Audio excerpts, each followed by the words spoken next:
Hi guys, welcome to my channel tractor lovers 0001 @ઓલિદીપ 415 में guys તમારું સ્વાગત છે। તો ગાઈસ અટાણે આપણું ટ્રેક્ટર આપણે ચાલુ કરી દઈએ। આપણું ટ્રેક્ટર ડેલાની બહાર કાઢ્યું હતું અને આપણે ઓળણી જોઈ હતી અને ચોમાસાની સિઝન આવી ગઈ છે એટલે વાવણી કરવા આપણે ઓળણીમાં આપણે દાતા ફિટ કરી દીધા। પાટલી ફિટ હતી, પાટલીને બધું કાઢીને દાતા ફિટ કરી દીધા। હવે આપણે ટ્રેક્ટરને ડેલા અંદર આપણે મૂકી દઈએ।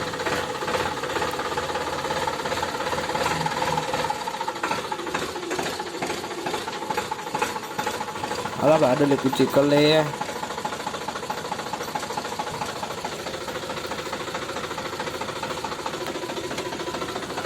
હવે ગેર પાડી લીધા। હવે આપણા ટ્રેક્ટરને આગળ જઈ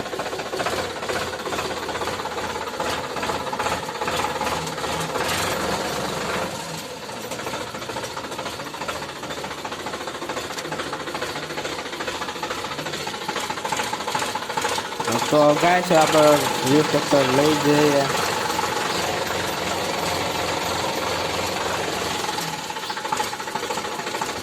હવે ગાય સાકર આવી ગઈ છે।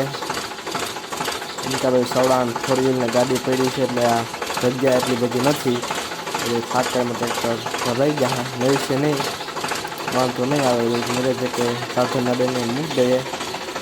અને જો ગાય લાઇટ જોઈને ટાયરમાં લાઇટ ફિટ કરી છે, આગળ મતલબ જોઈ લેજો।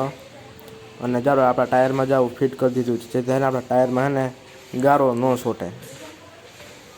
ખેતરમાં ટ્રેક્ટર હાલતું હોય અને ચોમાસાની સિઝન છે એટલે વાવણી કરવા જતા હોય એટલે ખેતરમાં ગારો હોય એટલે આપણા ટાયર મોન્સ્ટર ટાયર ન થાય એટલે આપણે લગાડી દીધું જેથી ગારો છે ને આપણો પાછો ઉખડી અને નીચે પડી જાય।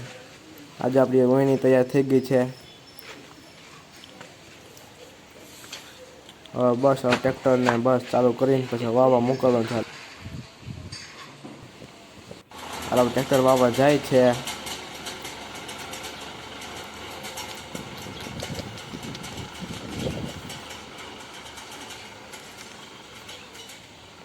હવે આપણું ટ્રેક્ટર રોડમાંથી જો ચાલુ જાય છે અને જો હવે તમે ગિરનારનો લુક હું તમને દેખાડું હમણાં। ગાઈસ પવન વાય છે એટલે મને ખબર છે વિડીયોમાં પવનનો અવાજ આવે છે એટલે જરીક થોડુંક ઇસ્યુ રહે જેનો આ આપણા ગિરનારનો લુક। અને વરસાદ જેવું વાતાવરણ તો છે પણ વરસાદ તો નહીં આવે, ખાલી છાંટા ખેરશે એમાં। અને આ છે ટ્રેક્ટર આવે છે જો અહીંયા। તો ગાઈસ આપણું ટ્રેક્ટર વાવીને આવી ગયું છે ઘરે।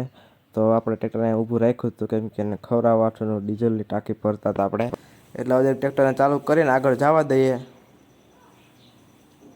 જા ફિટ કર્યું છે તે જા અડે નહીં ક્યાંય, એમ તમને દેખાડ દો કે વાક વાળો તો કે એમ અડે નહીં એના અટાણ ગાય ટ્રેક્ટર આપણે મૂકી દીધું અને તમને જોઈ લો ટાંકી આપણી ફૂલ કરીને મૂકી દીધું એટલે પાછું આપણે વાવવા જવું હોય તો નડે નહીં।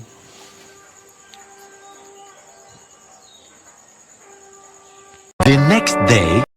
તો ગાઈસ બીજા દિવસની સવાર પડી ગઈ છે અને વરસાદ હવાના પરમાં ચાલુ થઈ ગયો છે અને હમણાં તમે બહુ પાણી ભરાઈ જાય, વરસાદ બહુ આવે છે ટાણે તમે જોઈ શકો છો। તો ગાઈસ પાણી વધારે ભરાઈ ગયું।